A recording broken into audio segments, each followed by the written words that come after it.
Boa tarde, pessoal. Esperar uns minutinhos para o pessoal acabar de entrar, tá?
Boa tarde, pessoal.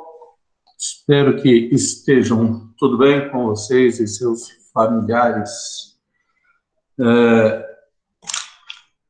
Coloquei hoje no portal os relatórios 2, né, na prática 2. Deem uma olhada, né, e façam perguntas pertinentes. Por exemplo, né, se eu não me falha a minha memória, na nossa primeira aula ou segunda aula, eu falei sobre tabelas, como eu gostaria e como as tabelas corretamente descritas. Então, se você não fez, de duas uma, né? Ou você não entendeu o que eu falei, ou você não assistiu a aula, mesmo depois do YouTube, né? Então, agora faça a segunda versão digitada corretamente, né? E me envie, tá bom? Sugiro, não a quem assiste a aula, lógico, agora, né? Mas você que está assistindo depois, assista a aula primeiro, entenda o que é, depois você faz o relatório, passa para o pessoal do seu grupo, aí eles vão olhar também, porque eles assistiram a aula, né? Então, não, peraí, não é assim, não, tem que fazer assim. Ah, o Luiz falou que tem que fazer desse jeito, ó, tal, entendeu? O relatório em grupo. Tá? Então, parece que uma pessoa só fez sem saber o que estava acontecendo e simplesmente colocou o nome da galera e enviou. Então, bastante cuidado, tá? Tá bom? Quanto mais nós estamos avançando nos relatórios, mais ou menos pontos eu vou dar para você pelo básico.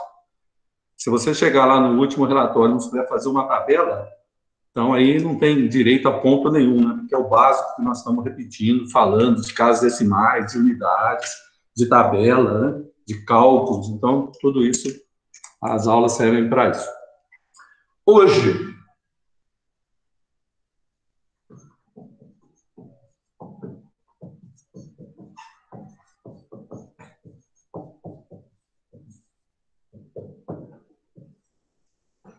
a nossa aula é sobre volumetria de precipitação. Existem os três métodos de precipitação, né? Os três métodos argentimétricos que nós vimos na parte teórica, que são os principais. Hoje nós vamos falar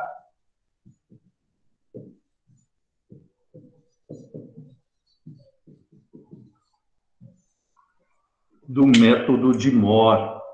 O método de Mohr é aquele método que usa o cromato de potássio como indicador e é chamado de método direto. O que é um método direto mesmo? É quando você, no ponto de equivalência, a quantidade de um reagente é igual à quantidade do outro reagente, desde que você faça o balanceamento correto da reação. O método de Mohr, ele usa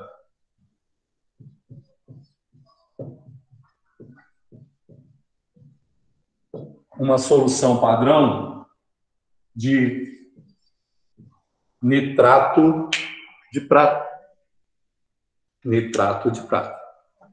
Nós vamos, hoje, na prática, utilizar uma solução de HNO3.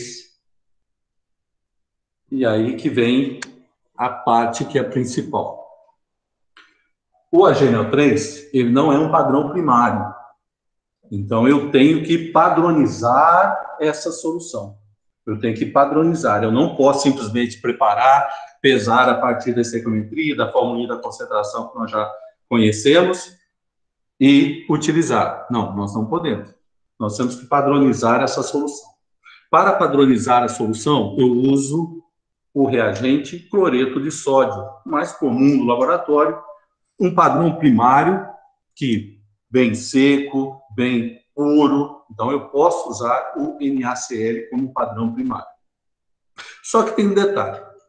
Lá no seu dia a dia, lembrem, seguir um procedimento é muito simples. Entender e pensar sobre o procedimento é aí que vem o bacharel, tá? Bom, então vamos lá. Eu tenho que padronizar uma solução de HNO3, tá? Qual é a concentração que eu gostaria que essa solução fosse? Então, no nosso caso, eu gostaria que ela fosse 0,0500 mols por litro. Quando eu falo eu gostaria, porque se eu tivesse certeza absoluta que a concentração é essa, eu não teria que padronizar, não. Por que eu tenho que padronizar? Porque o AgNO3 não é um padrão primário, portanto, toda solução que eu preparo dele tem que ser padronizada. Então, eu vou preparar uma solução como se fosse 0,0500 mols por litro. Não tenho certeza do 0,0500, eu só preparei como, ou seja, eu pesei uma massa para que ela fosse 0,0500 mols por litro, tá bom? Então, essa é a concentração esperada na minha solução. Pergunta: qual é a massa de cloreto de sódio que eu vou usar para padronizar essa solução? Para essa resposta ter um valor, eu preciso primeiro perguntar: vem cá, qual é o volume aproximado que você quer gastar dessa solução de HNO3? Você quer gastar 20 ml mais ou menos, 30 ml mais ou menos, 40 ml, 50 ml? Qual é o volume aproximado que você gostaria de gastar? Por que isso, Luiz? O HNO3, AG é prata. Então, o HNO3 não é tão baratinho assim, relativamente caro. O HNO3, ele mancha muito a mão, né? Ele deixa a mão escura, manchada de escuro, marrom escuro. Portanto, eu tenho que ter certos cuidados. Quanto menos eu manusear, melhor. Né? Se você quiser usar luva, você pode, mas em algumas situações a luva atrapalha em vez de ajudar. Então, olha a minha pergunta. Eu quero saber qual é a massa de NaCl que eu vou pesar para padronizar essa solução. Mas para eu saber isso, eu tenho que saber qual é o volume de HNO3 que eu pretendo usar. Então, por exemplo, eu quero que eu gaste mais ou menos 10 ml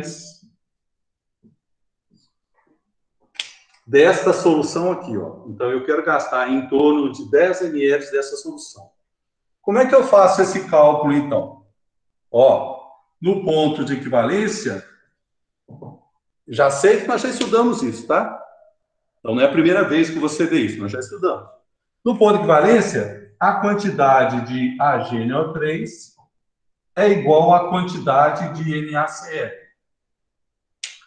HNO3 mais NaCl, dando HCl sólido mais NaNO3. Vou jogar aqui concentração do HNO3 vezes volume do HNO3 é igual à massa do NaCl sobre a massa molecular do NaCl. Deixa eu abrir aqui só a página do portal para nós pegarmos a massa molecular de acordo com a nossa, né, tabelinha periódica disponível no portal. Então, só um minutinho. Deixa eu abrir aqui. O Na é igual a 22.990 gramas por mol e o cloreto 35,45 gramas por mol. Então vamos lá, olha aqui, ó. A minha solução, que eu não sei exatamente qual é a sua concentração. Eu estou partindo do pressuposto que ela é bem próximo do 0,0500. Então, 0,0500 vezes. Qual é o volume que eu quero gastar? 10 ml. Ou seja, pode variar? Pode, mas é só para eu ter uma ideia de qual massa que eu vou pesar. A massa molecular do cloreto de sódio, você soma os dois. Calcula para mim aí, então, qual é a massa do NaCl que eu vou precisar. Faz o cálculo para mim e coloca aí no chat, por favor.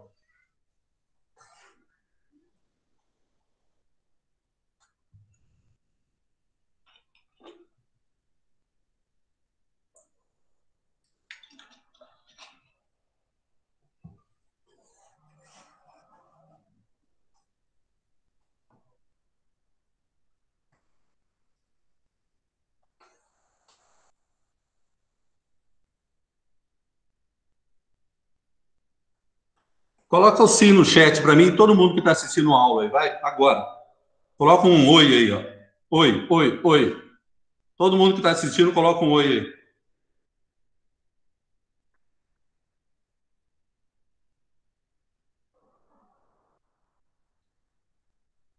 Beleza, agora coloca o valor para mim da massa aí. Faz favor.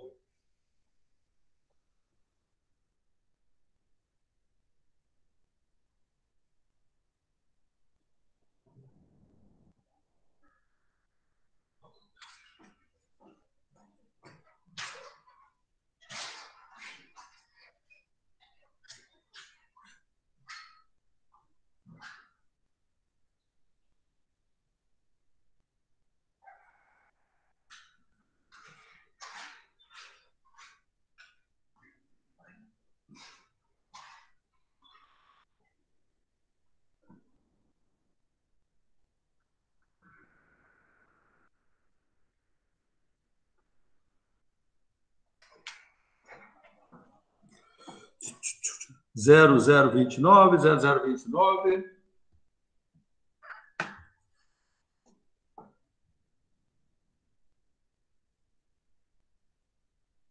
0029. Ok, 29. Aí já está muito, hein? 29 gramas é muito. É porque aqui, ó, esse volume aqui, ó, é dado em ml. Só que você tem que transformar para litros. Por isso que você achou 29 aí. Bom, então deu, então, 002922.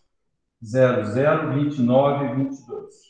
Como a nossa balança são 4 casas, né? Então vamos parar na quarta casa. Olha o que você viu aí. Você viu o seguinte: eu não posso simplesmente gastar para fazer uma padronização 50 ml dessa solução. Senão, só para padronizar, vou fazer triplicata no mínimo, vou gastar quase 200 ml só para padronizar. Não há necessidade disso. Então, eu tento, dentro do possível, trabalhar entre 10 e 20 ml. 10 ml, 15 ml, 20 ml, você tenta trabalhar com isso. Ou seja, agora eu sei que eu vou lá na minha balança e vou pesar aproximadamente cerca desse valor aqui, tá? Que eu vou gastar em torno de 10 ml da nossa solução de nitrato de prata. Entenderam até aí? Então, por que eu fiz esse cálculo? Para eu ter aproximadamente quanto que eu vou pesar. Alguma pergunta sobre esse momento aqui, por favor?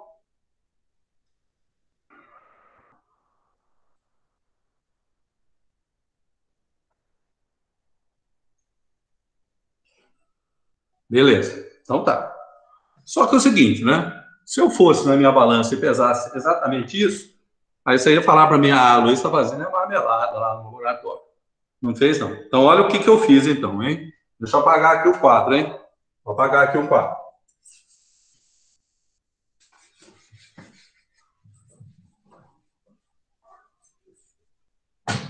Eu fui lá na balança do laboratório e pesei aqui no LMAI. Se você estiver vindo aí, juro por Deus, está aqui. A massa de NaCl padrão, hein? A massa de NaCl padrão que eu pesei, deixa eu olhar aqui no meu caderno, 0,0721 gramas. Então, essa é a massa exata que eu pesei, tá? Era para pesar 0,049, deu uma batidinha a mais na nossa espátula aqui, em vez de 0,50, deu 0,72, mais ou menos. Ok? Então, tá. Então, aqui está no meu LMI essa massa de cloreto de sódio. Lembra dos cálculos que nós fizemos quando eu peguei a bureta e fui colocando água, assim, colocando nas soluções? Mostrei para você que a adição de água, quando eu estou interessado com a massa, não importa qual é o volume que eu coloquei. Quando eu estou preocupado com a concentração, aí sim, mas com a massa, não. Como aqui eu coloquei a massa, então peguei a minha pipeta aqui, ó, vou colocar um pouco de água, mais ou menos 10 ml. Tá vendo que eu não estou usando a pipeta para medir isso, por quê? Porque se eu colocar 11, 12 ali no meu LMI, não vai alterar nada. Então, coloquei aqui a solução incolor, ok? Incolor. Por quê? Ó, o cloreto de sódio com água, solução incolor, tá certo? Então, tá aqui uma solução incolor. Para o método de Mohr, o indicador é o cromato de potássio. Tá aqui o nosso cromato de potássio. Ele é amarelo. Então, vou pegar aqui a minha pipeta, vou baixar aqui a minha pipeta, meu pipetador, vou encaixar aqui com cuidado, vou vir aqui e vou medir meio ml do indicador. Então, ó, minha solução era incolor, hein? Vou colocar agora o meu indicador, que é amarelo. Depois você pega lá o seu caderno que você estudou, né? Eu falava assim, gente, ó, lembra, ó, era uma solução incolor, agora virou uma solução amarela, tá bom? Não é amarela, não, é amarela, tá bom? Então agora dá uma viradinha aqui para você, só para lembrar, né? Aqui eu tenho a minha bureta, aqui tem uma solução de nitrato de prata. Falei para você que eu ia deixar a mão marrom, né? Mas é lógico que se você tiver cuidado, e eu vou te mostrar agora como você não vai deixar de trabalhar se você não tiver luva no seu laboratório. Não, ô, gerente, hoje eu não posso mexer com nitrato de prata porque não tem luva. Vou sujar todas as minhas mãos. Hoje é sexta-feira, né? Não, peraí, ó. Papelzinho. Dobradinha nele, ó. Vou encaixar aqui na torneira. Vou encaixar na torneira aqui, ó. Como se fossem as minhas mãos, ó. Tá vendo? Aí eu vou olhar aqui, lógico, né, para não derrubar. Vou zerar a minha bureta. Parar no zero certinho. Parei no zero. Ó, sem luva, tá? Então, a luva não é necessária quando você faz com atenção. Agora eu vou diminuir, baixar um pouquinho mais aqui, para você olhar aqui o meu Erlenmeyer. Que eu quero que, dentro do possível, você enxergue, e aí você vai entender quando eu falava lá para você o seguinte, ó, vai passar de uma solução amarela para uma suspensão amarelada. Por quê? Quando eu for adicionar o cloreto de sódio, ou desculpe, o HNO3 do cloreto de sódio, forma um precipitado de cloreto de prata, que ele é branco. Mas como a minha solução eu tenho um cromato que é amarelo, tá vendo que fica uma suspensão amarelada, ó, uma suspensão amarelada. Depois do ponto de equivalência, vai formar, vê se você consegue, bastante atenção, né? Perceber que depois de um certo tempo vai começar a, onde você pinga, ficar mais vermelho. Então, vamos lá.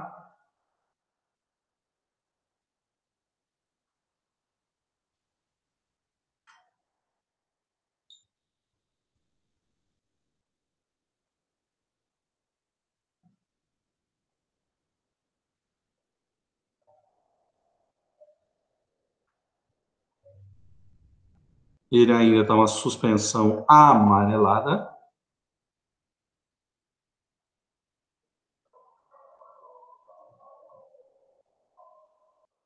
Está demorando mais para desaparecer o tom avermelhado. Aí agora ele passou para uma suspensão avermelhada. Espero que vocês consigam observar isso. Ah, então, era uma suspensão. Lá no finalzinho tem o precipitado de AgCl, tá vendo que é branco. E ainda um vermelhinho do cromato de prata, que é... Vou anotar esse volume, Então, deu o volume aqui, ó, deu 20,2.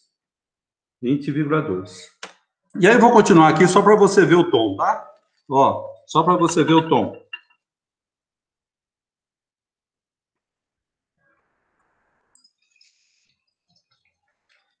Aí, ó. Tá vendo que o tom de vermelho aumenta, lógico, né? Mas aí, o importante é você parar a hora que começa o tom avermelhado. Se você for colocando, vai ficando mais vermelho ainda.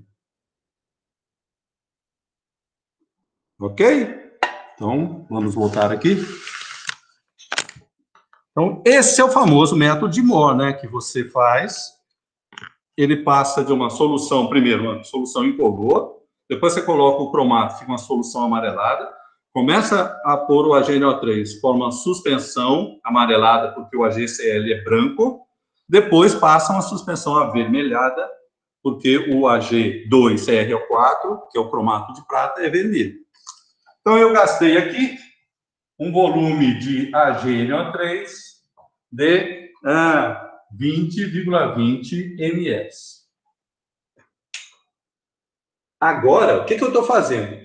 Estou padronizando essa solução. Então, de novo, na formulinha, hein? Ó, no ponto de equivalência, a quantidade de prata é igual à quantidade de cloreto.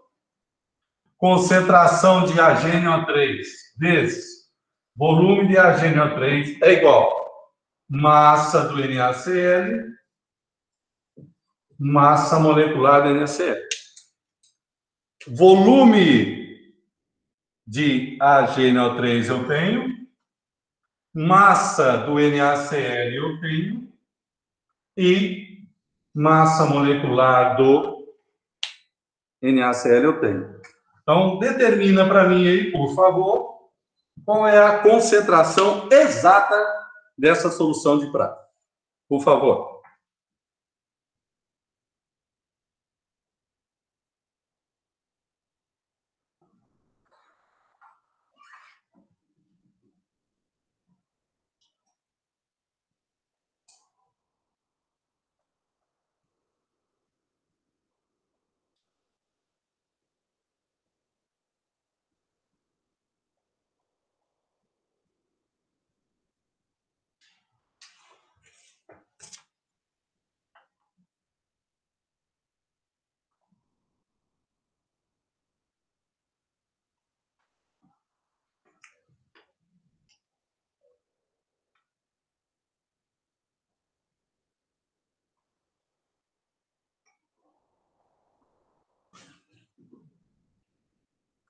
Zero zero quinhentos e noventa, 0061, não, ou é um ou é outro.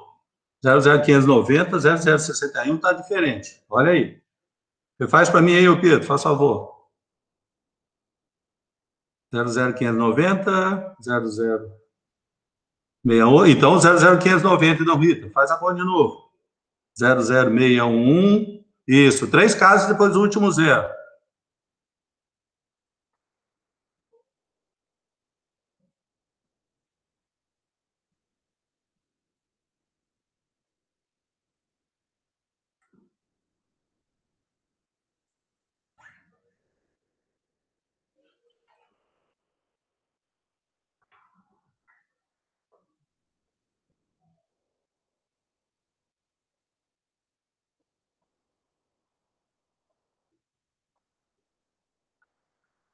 Olha as 3 casos, Natália. 3 casos depois do último zero, não depois da vírgula, não. Depois do último zero.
0,0609, 600...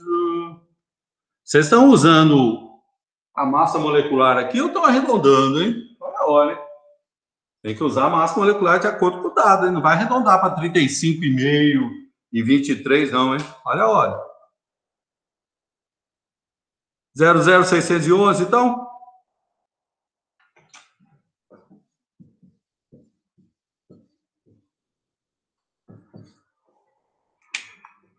Eu preparei para ela ser 0,0500. Ela foi, na hora da padronização, 0,0611. Então, qual é o fator de correção? 0,0611 dividido por 0,0500. Vai dar, calculadora, 0,0611 dividido por 0,0500. 1,222.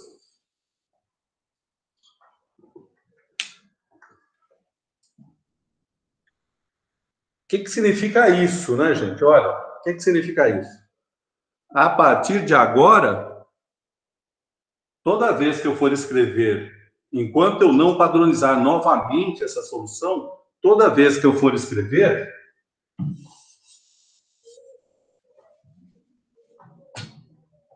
(0,0500) fator de correção 1,222.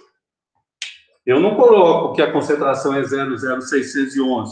Não. Eu vou escrever num frasco no laboratório, eu escrevo lá, a GNO3 0,0500, fator de correção 1,222. Tá? Eu não posso escrever no frasco do laboratório esse 0,0611.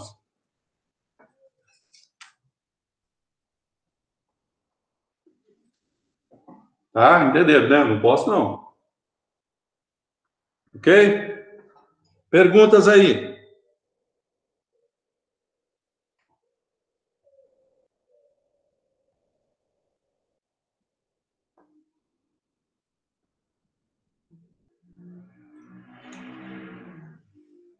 Perguntas? Ok. Bom, eu sou daqueles não tão extremo Greenpeace, mas também não tão pouco Greenpeace. Eu gosto muito de me preocupar dentro do possível e dentro do não da hipocrisia do meio ambiente. Então, pensando nisso, não há necessidade de eu titular uma amostra, sendo o que vocês vão ver é exatamente aquilo que eu mostrei para vocês. Uma solução incolor, passando para uma solução amarela, uma suspensão branca, uma suspensão amarela e depois uma suspensão avermelhada. Tá? Então, é isso que vocês viriam se eu fosse titular uma amostra. Mas, vamos pelo menos fazer o cálculo. Eu vou pegar uma amostra, isso aí, eu e a Lid, nós fazemos isso direto. A melhor amostra para a gente trabalhar com cloreto é o soro fisiológico. Qual que é o teor aproximado de cloreto de sódio no soro fisiológico? Alguém sabe, hein?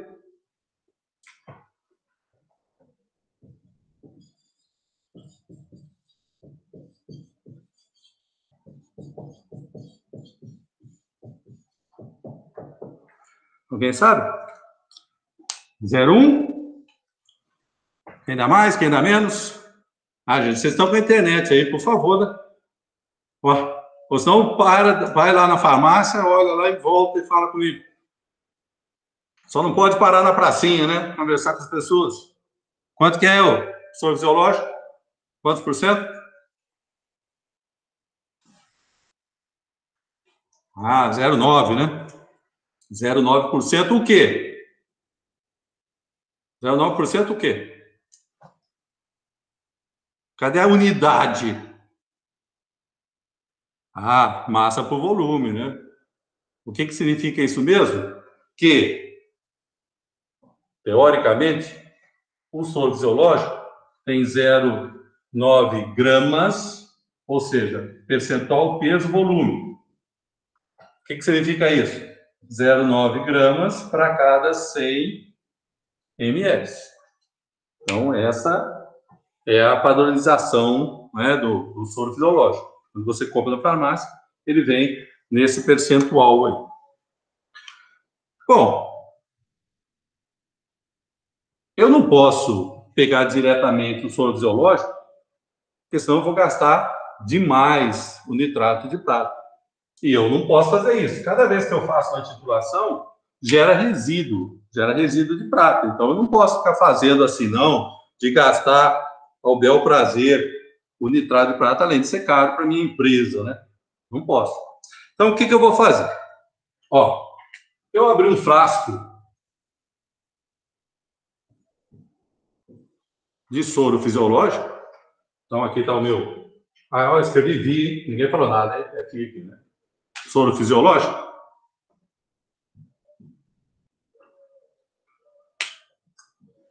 Eu não posso pegar a minha pipeta, mesmo que esteja limpinha no laboratório, e enfiar no frasco, porque senão eu vou estar contaminando todo o frasco. Então, o que eu faço? Eu pego um pouco desse frasco, coloco no becker, né? Um becker limpinho, bonitinho, não importa de qual volume que seja, só para eu transferir, né? Para eu manusear, para eu trabalhar com ele, não é? Ok. Qual que é a concentração do soro fisiológico nesse becker aqui?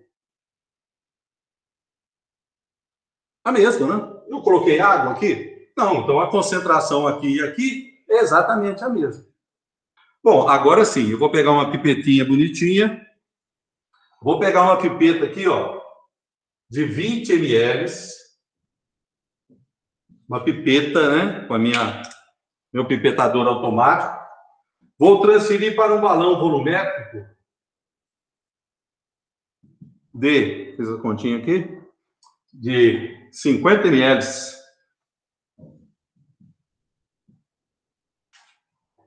E vou completar, lógico, né, com água, de preferência, um mínimo destilada, de preferência deionizada, bidestilada, ultra pura, aí dependendo do nível, né, do seu laboratório que você está trabalhando. Ok? Então, completei aqui. Ô, Luiz, podia usar um balão de 100? Não, poder você pode. Só que como você vai fazer geralmente em triplicata, e você vai pipetar 10 ml de cada vez, então se eu preparar 50, eu faço 10, 20, 30. Se eu errar, ainda tenho mais 10. Então, mesmo que eu erre uma, eu consigo fazer triplicado. Se você preparar 100 ml, você vai fazer 30 e vai descartar o restante.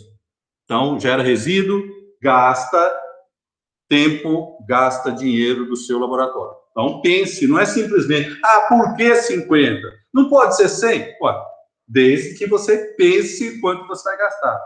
Eu quero gastar em torno de 10 ml, 15 ml no máximo. Se eu sei que eu vou gastar 15, aí eu preparo 100 ml. 15 mais 15 mais 15 dá 45. E se eu errar uma? Perdi todo o meu trabalho. Então, ponho 100. No meu caso, eu vou pipetar aqui 3 alíquotas. 3 alíquotas de 10 ml. Então, se eu errar qualquer coisa, eu ainda tenho ali uma condição, né, de trabalhar com isso. Perfeito? Ok aí? Alguma dúvida? Então, 3 titulações. Exatamente igual nós fizemos agora, tá? Na primeira titulação, lembra, hein? Ó, a minha amostra está aqui no Erlenmeyer.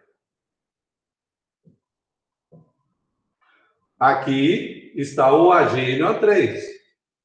Aqui está o cromato, já que é o método de mol que eu estou usando. Então, 1, 2, segunda titulação, terceira titulação.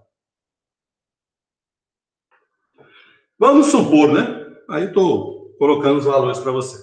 Vamos supor aqui que eu gastei 10,70, aqui eu gastei 10,60 e aqui eu gastei 10,40. Tudo em ml, né? ml, ml, ml. Então, fiz 3 titulações da minha amostra. Agora, o que eu quero? Eu quero que você calcule para mim o teor de soro fisiológico aqui que eu quero, né? Lógico, a minha amostra veio daqui. Então, você vai primeiro, lógico, calcular aqui e depois calcular aqui. Mas agora eu vou... Lembra que do teste Q?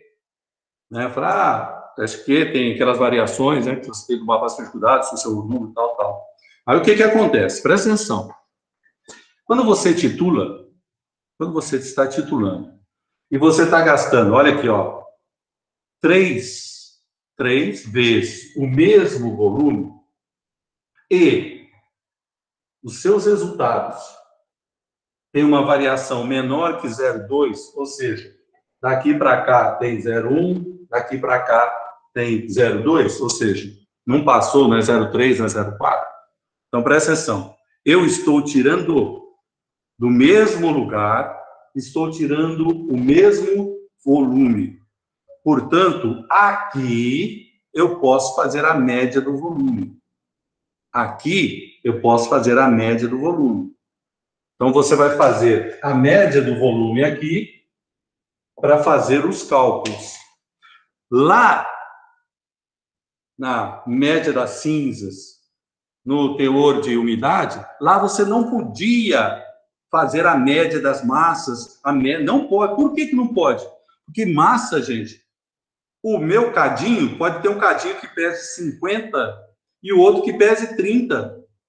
Então, eu tenho 3 cadinhos que pesam próximo de 30, um que próximo de 50. Você vai tirar a média deles? Não pode.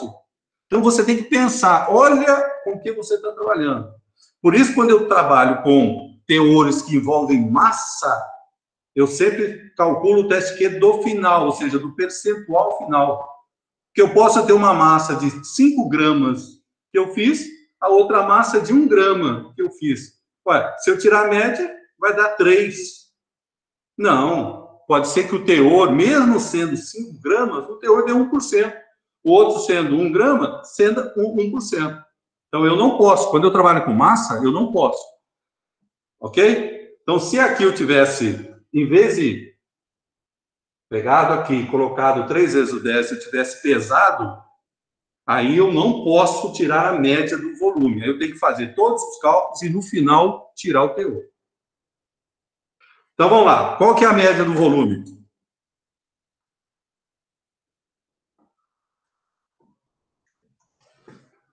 10,57?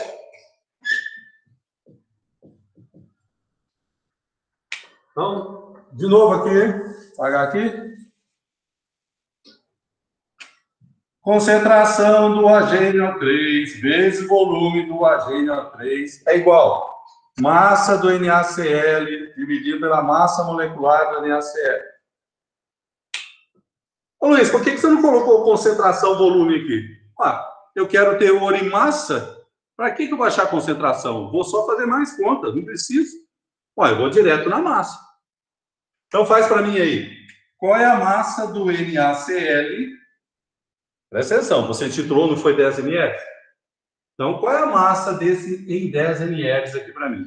Ou seja, essa massa que você está calculando aqui é a massa presente nos 10 ml que você titulou. Faz primeiro isso aí, então. Faz a continha rapidinho aí. Rapidinho faz a continha.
Quanto deu? Cadê a massa? 00377?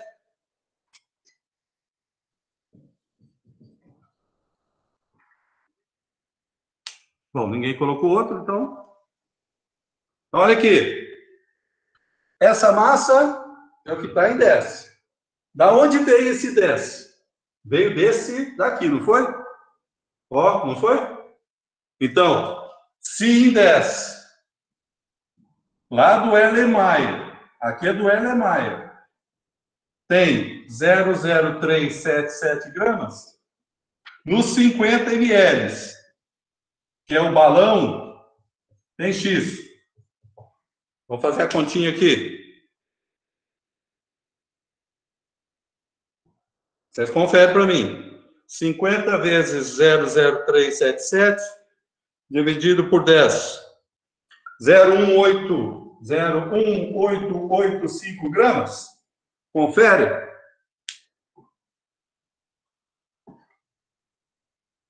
Só que, da onde veio toda essa massa aqui, ó?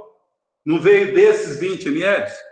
Então, quando eu escrevo isso daqui, eu estou falando o seguinte, ó.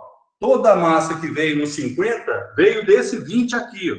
Então, eu tenho 0,185 gramas em 20 ml. Em 100 ml, vai ter X. Então, 0,08 vezes 5 dá 0,94% peso por volume. Então, está bem próximo, né? Lógico que, né? É uma amostra que já estava aqui no laboratório, já foi aberta, fechada, há muito tempo, né? Mas deu bem próximo do esperado. Deram 94% peso por volume. Pergunta se não entendeu alguma parte, por favor.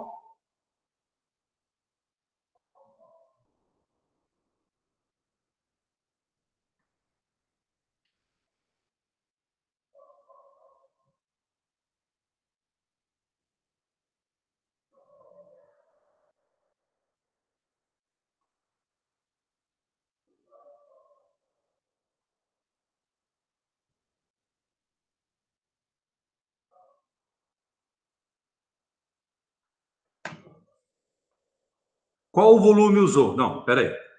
Aí fica complicado, né? Me pergunta uma coisa um pouquinho mais, né?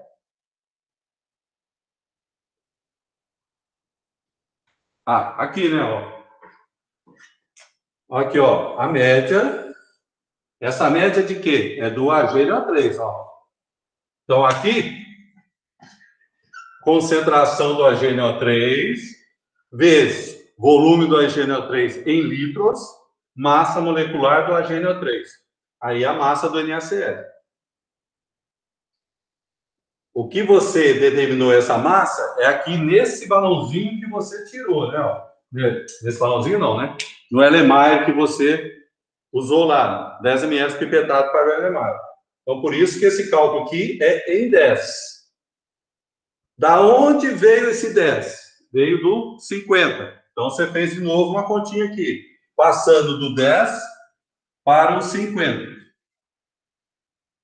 Só que, da onde veio tudo que estava em 50? Veio desse 20. Então, aqui, você passou para o 20.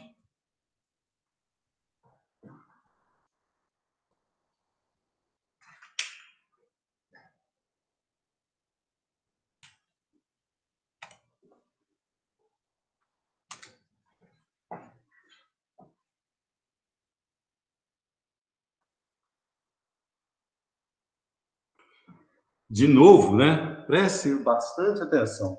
Se você pretende ir para a área de análise química analítica, gente, esse tipo de diluição aqui, ó, não pode ter dúvida não, tá? Ok? Não pode ter dúvida. Tem que saber fazer isso e entender, né? Ah, Luiz, mas você não usou esse volume do Becker. Poderia ter colocado aqui, ó, um Becker de 200 ml. não ia mudar nada, porque o Becker aqui é só para transferência, não vou pipetar direto do frasco, só por causa disso. Entendeu? Então já tem que ter essa visão. Tem vidarias que são de medidas volumétricas. Te mostrei ali, né, que para dissolver o meu padrão de cloreto de sódio, eu peguei um volume qualquer na proveta. Por quê? Ué, se no meu cálculo aqui, para eu trabalhar com a massa, não vem nenhum volume, então, tudo bem. Se eu tivesse colocado 10, 15, né, você pode utilizar aí, de modo que você achar que é mais fácil de visualizar. Pergunta, gente.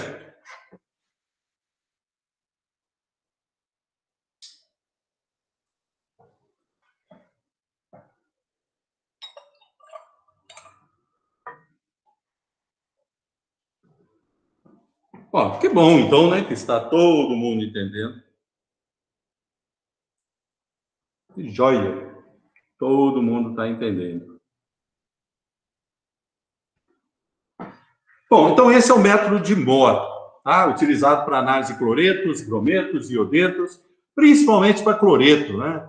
Soro fisiológico, ou qualquer outra amostra de alimento que tenha cloreto, né? Que tenha sal. Pode ser cloreto de potássio, pode ser cloreto de sódio. Tá? Então, você pode, primeiro, fazer uma análise geral de quantidade de cloretos. Né? Por exemplo, se eu tiver um sal que tenha uma mistura cloreto de sódio, cloreto de potássio, eu dou o teor de cloreto. Eu não transformo em cloreto de sódio, cloreto de potássio. Eu dou uma quantidade de cloreto. Tá? Então, bastante atenção nisso também. Certo? Bom, o relatório eu vou mandar para vocês o que eu quero. Tá? Se eu quero introdução, se eu não quero introdução. Tá? Eu vou mandar para vocês.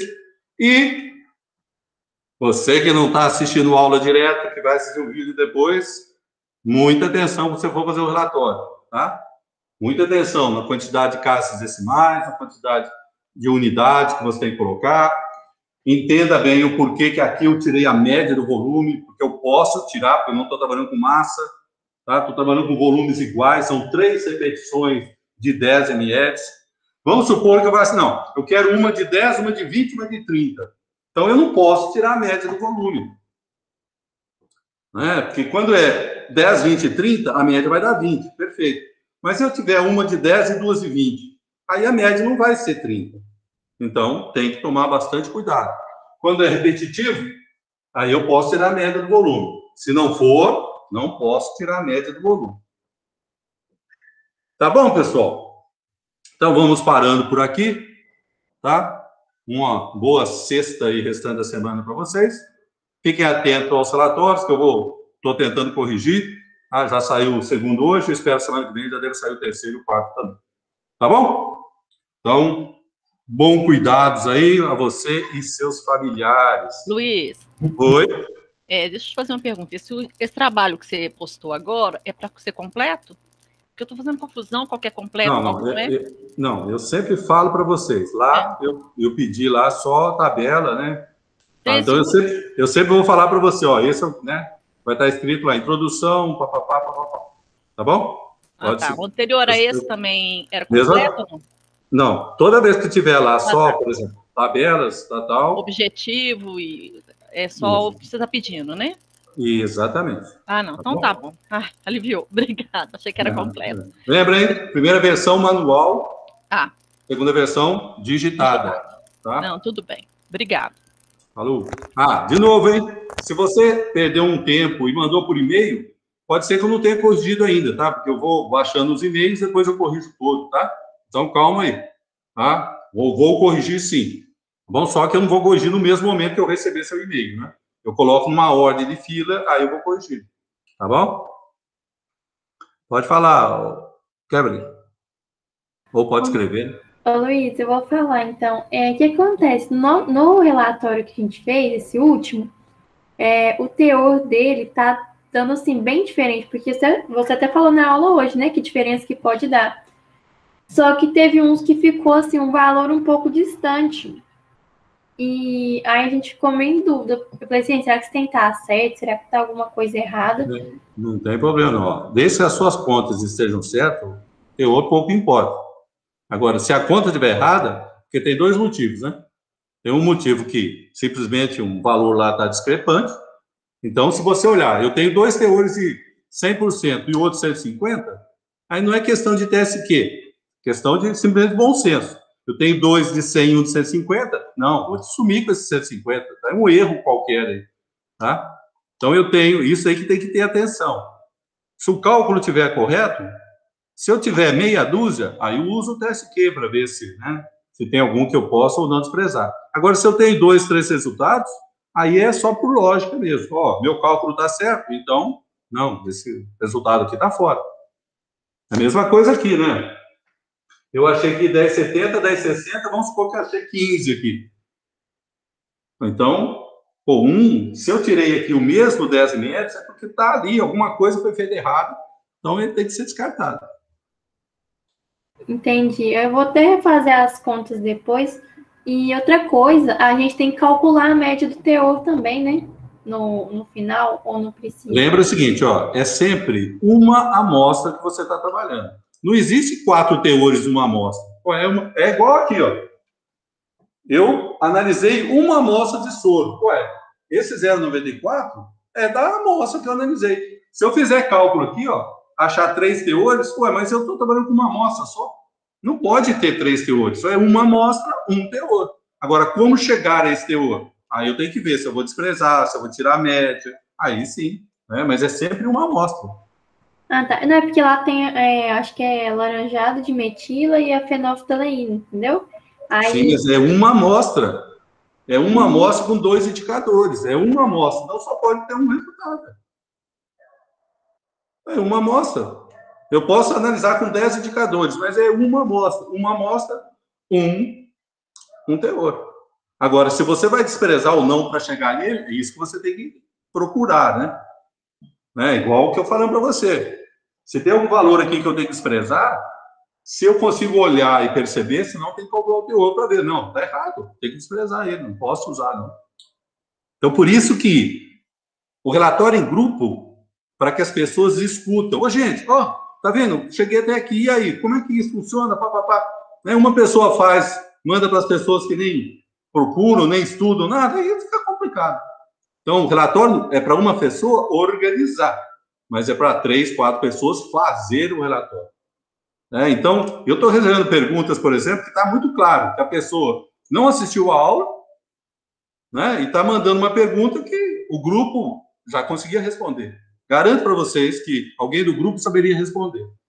Tá? Não estou falando do seu caso, não, tá? Tá? Só estou dando exemplo. Então, vocês precisam. O grupo é isso. Uma pessoa fica responsável. Não para fazer, para organizar. Quem faz é o grupo. Tá certo. Não, a gente até discutiu um grupo mesmo. A gente falou assim, não, será que tem que fazer o teste Q e tudo mais? Aí eu falei, vou perguntar na aula então. Não, mas eu acho que foi esclarecido, sim. Obrigada. Eu acho que é melhor a gente refazer os cálculos mesmo. Com certeza foi algum erro nessa hora. Não, mas se não for, obrigada. Vocês nunca vão perder ponto por ter um resultado assim que, não, esse não deu. Não, é o raciocínio.